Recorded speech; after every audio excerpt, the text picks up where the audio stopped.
Hey guys, Steve here. Today we're going to be taking a look at Atago in Atago. Got her up to level 11.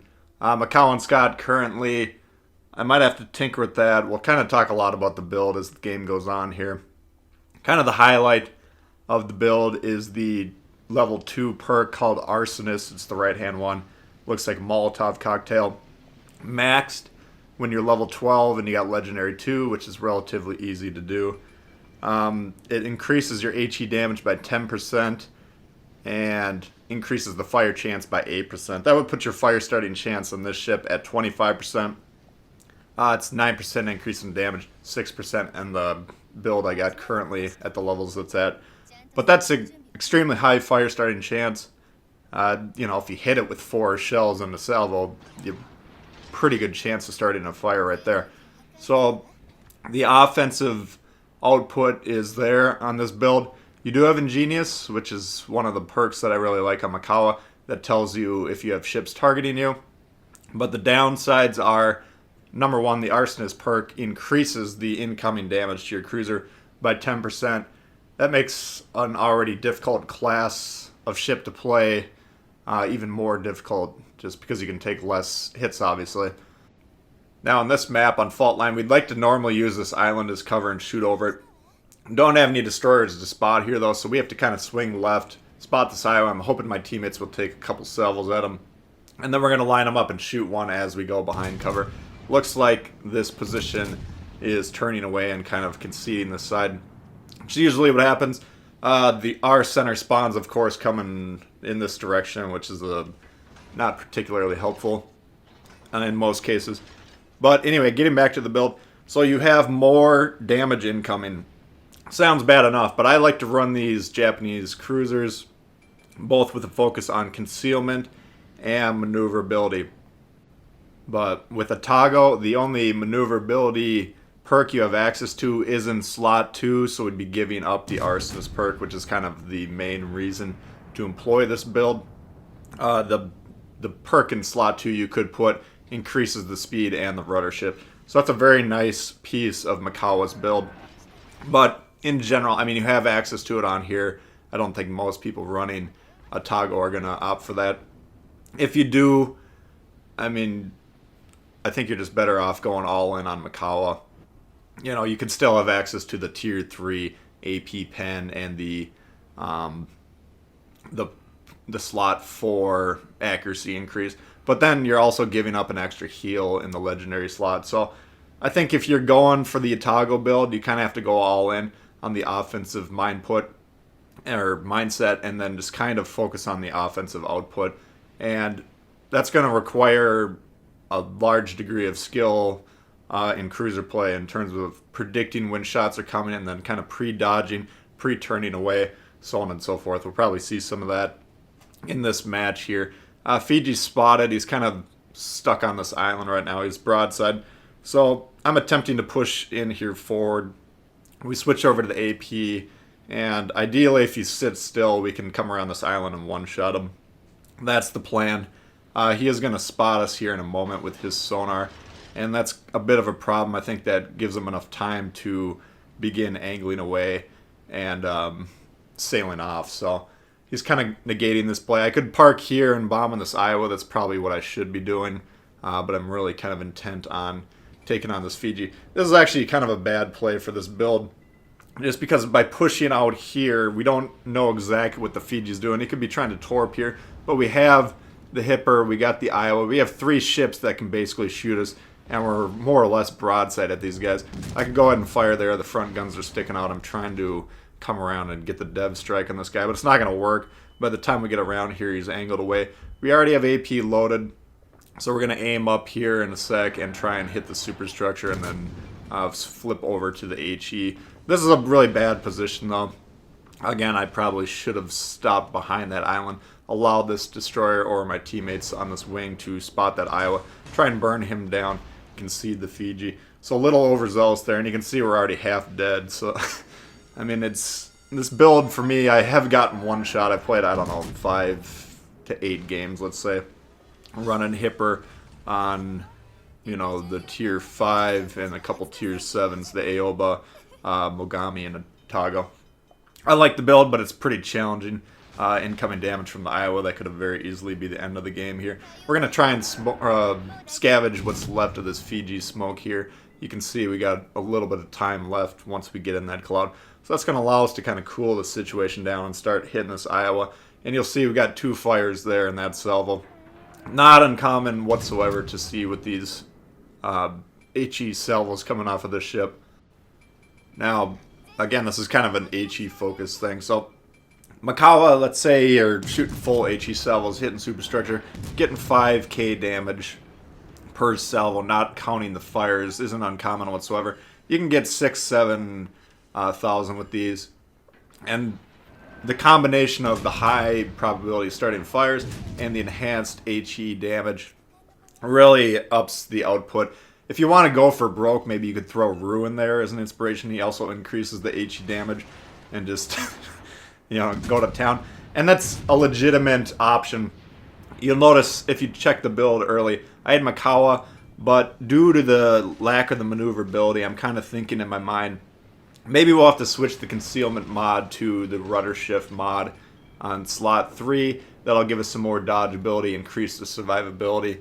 And then by dropping the concealment, we might just think, the thinking might evolve into, well, if the concealment's already not being enhanced by the mods, maybe we'll drop Makawa. Just concede that we're still going to have pretty decent concealment for these Japanese cruisers, but that's kind of becoming less and less of a strength as we fiddle with this Makawa build that I traditionally use. So, legitimately maybe Rue and Scott could be a good option there, or something else. I'm still mainly relying on HE, so I don't think I'd want to go dedicate an inspiration to Yamamoto with his AP pen enhancements. But you never know. I think this is going to be a strong commander. Again, extremely challenging, but I think there's ways to tweak it and mitigate it, and using the mods, focusing them on survivability, and then maybe going all in on the offensive output would be a good option. You could also consider Von Mueller, his speed enhancement for cruisers. Maybe I'll do a commander build on this Atago once I've played around with it a lot more and got it leveled up and tried out some different combos, because I think it's a very interesting commander. I should also mention the base trait decreases the detectability of torps, and I think you can cut that down by 200 meters, fully upgraded, if I'm not mistaken. So basically you're shaving, I think I was checking a couple ships, I think you're shaving a second's worth of torp detectability off of the torps if you have that, relatively high level. I think that's a very strong inspiration to use for destroyers. And if you're not interested in cruisers at all, you could consider leveling up Atago and using that as an inspiration on some, if not all, of your destroyer builds. So the versatility of this commander is there. It can potentially affect multiple classes of ships and multiple lines. So I think Atago, at least for me, is the most valuable of the Azur lane commanders because of that. But in terms of playing it as a commander for Japanese cruisers, you can get away with it, but you can also just absolutely get wrecked. I usually don't get completely blown out of the water when I'm running Makawa on these cruisers. It's happened to me once or twice playing with this commander build.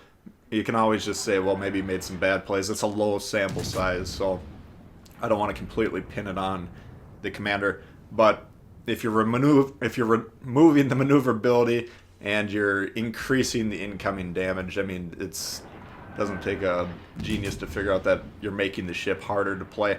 So you're going to try and utilize islands like I'm doing here. If you can find positions where you can fire over the islands without getting detected, that's going to be your bread and butter here. You're not going to be trying to do a lot of open water dodging, because even those little chip shots that normally don't do a whole lot of damage, they're going to be increasing in frequency due to the less ability to dodge, and the damage when they do hit is going to go up. So the survivability in open water situations where you're being spotted for long periods of time, firing goes down. I think the utility of concealment builds, due to the options that are available, kind of goes down. So again, this is just kind of putting all your eggs in one basket, saying I'm going to try and put out as much damage as possible. Probably going to die, but them's the breaks. Not saying I've died every time I've played this ship. I had another one that I was considering showing not as high damage, but we were actually able to carry the game. Same map on Fault Line. Maybe we'll show that game at some other point. But here we're getting spotted by the planes. It's getting a little dicey. You can see the ingenious indicators showing that at least one ship, now two, is targeting us. And we're kind of slow in the water here. This is a bit of a problem here. Incoming damage potential goes way up. We're going to try and start moving here and start angling away at the same time. And we want to find a different island combination that's going to allow us to remain undetected. Getting these torps in the water, just in case Atago speeds up, would be nice to get rid of that ship on one torp salvo if possible. But Iowa, broadside, we do have AP loaded for that Atago, had he come around. And we're going to pump the Iowa full of AP. And you can see here the AP is pretty effective, even at range. I think we got about an 8K on that one, it looked like. So, I mean, for me, this already, we'll see at the end, this is going to be close to my damage record on the Atago. I have no idea what it is, but it's a high damage kind of build. I think if you're going to get 200K on a Japanese cruiser, I mean, this is going to be the way to go. But you need to have really high level skill when it comes to survivability, and you kind of have to get the right circumstances where teammates are willing to spot for you and you're able to utilize cover. Because again, just sitting there in the open, even if you're trying to sail around and dodge, slower speeds, less maneuverability, less HP effectively due to the increase in incoming damage. All these things combined aren't going to allow you to get away with bad plays for very long. But, you know, when it works, it works. For those of you that use Yamamoto already, I don't see any downsides to this. I could see going full in. Just because you have the ingenious perk, and people think, it's just the aim indicator, I'm so knowledgeable, or I got great map awareness, I don't need that. That's fine if that's your attitude, but the ingenious also increases the turret verse dramatically. That's why I experimented with Yamamoto as well. I got him, Makawa, both at 15, planning on putting this one up at 15 as well. The reason I don't like Yamamoto as a commander for these ships is the turret traverse is not great on these to begin with, and that really, you'll notice a huge drop-off switching from Makawa to Yamamoto. So you can slot the ingenious on perk 1 here and get the better turret traverse. You'll still have the offensive focus, but I think the slot 2 perk arsonist is better than, you're probably going to have a 2% or 2.5 or 3, whatever it is, increase on the HE, fire starting chance on that build. Trying to catch the Atago out there. We did get him hard, but someone got us in the Citadel as well. So that's the look at the Atago commander, guys. Hope you did enjoy it. If you did, please hit the thumbs up. New to the channel, consider subscribing. There's a lot of World of Warships coming all the time. Let me know how these Azur land commanders are treating you. I want to hear from you guys on that. And we'll see y'all later. All right, peace.